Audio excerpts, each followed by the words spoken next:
Hi all welcome to football arena. Manchester സിറ്റിയുടെ Spanish super താരമായ Rodri ഇപ്പോൾ club വിടാനുള്ള ഒരുക്കത്തിലാണ്. മാഞ്ചസ്റ്റർ സിറ്റി അദ്ദേഹത്തെ കൈവിടാൻ ഒരുക്കമാണ്. റയൽ അദ്ദേഹത്തെ സ്വന്തമാക്കും എന്നായിരുന്നു ഇതുവരെ പ്രതീക്ഷിക്കപ്പെട്ടിരുന്നത്.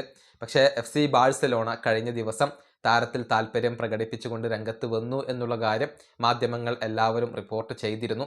ഇതുകൊണ്ട് തന്നെ റയലിലേക്ക് പോകുന്ന നീക്കം ഇതുവരെ ഫൈനലൈസ്ഡ് ആയിട്ടില്ല എന്നാണ് ഫാബ്രിസിയോ റൊമാനോ റിപ്പോർട്ട് ചെയ്തിട്ടുള്ളത്. അതായത് മാഞ്ചസ്റ്റർ സിറ്റി വിശ്വസിക്കുന്നത് ഇപ്പോഴും FC ബാഴ്സലോണയ്ക്ക് ഈ റേസിൽ സജീവമായി കൊണ്ട് പങ്കെടുക്കാം. അതുകൊണ്ടാണ് റയലിൻ്റെ കാര്യത്തിൽ ഒരു അന്തിമ തീരുമാനം ഉണ്ടാകാത്തത് എന്നാണ് ഫാബ്രിസിയോ റൊമാനോ റിപ്പോർട്ട് ചെയ്തിട്ടുള്ളത്. ഇനി റോഡ്രിയാണ് തൻ്റെ ഒരു തീരുമാനം വ്യക്തമാക്കേണ്ടത്.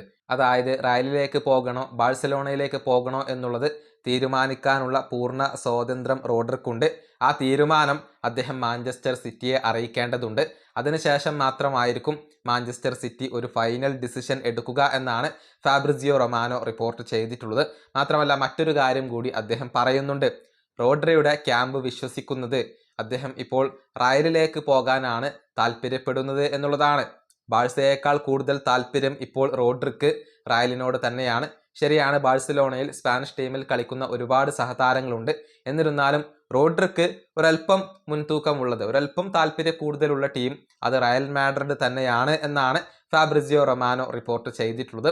മറ്റൊരു സ്പാനിഷ് മാധ്യമമായ എൽ ലാർഗറോയും ഇക്കാര്യം അറിയിച്ചിട്ടുണ്ട്. അതായത് റോഡ്രിക്ക് ബാഴ്സയേക്കാൾ കൂടുതൽ താല്പര്യം അത് റയലിനോടാണ് എന്നാണ് ഈ മാധ്യമങ്ങൾ കണ്ടെത്തിയിട്ടുള്ളത്. പക്ഷേ ഒരു ഫൈനൽ ഡിസിഷൻ അദ്ദേഹം എടുത്തിട്ടില്ല. ഒരു അന്തിമ തീരുമാനം എടുത്താൽ മാത്രമാണ് മാഞ്ചസ്റ്റർ സിറ്റിക്ക് ഈ ഡീലുമായി മുന്നോട്ട് പോകാൻ സാധിക്കുകയുള്ളൂ.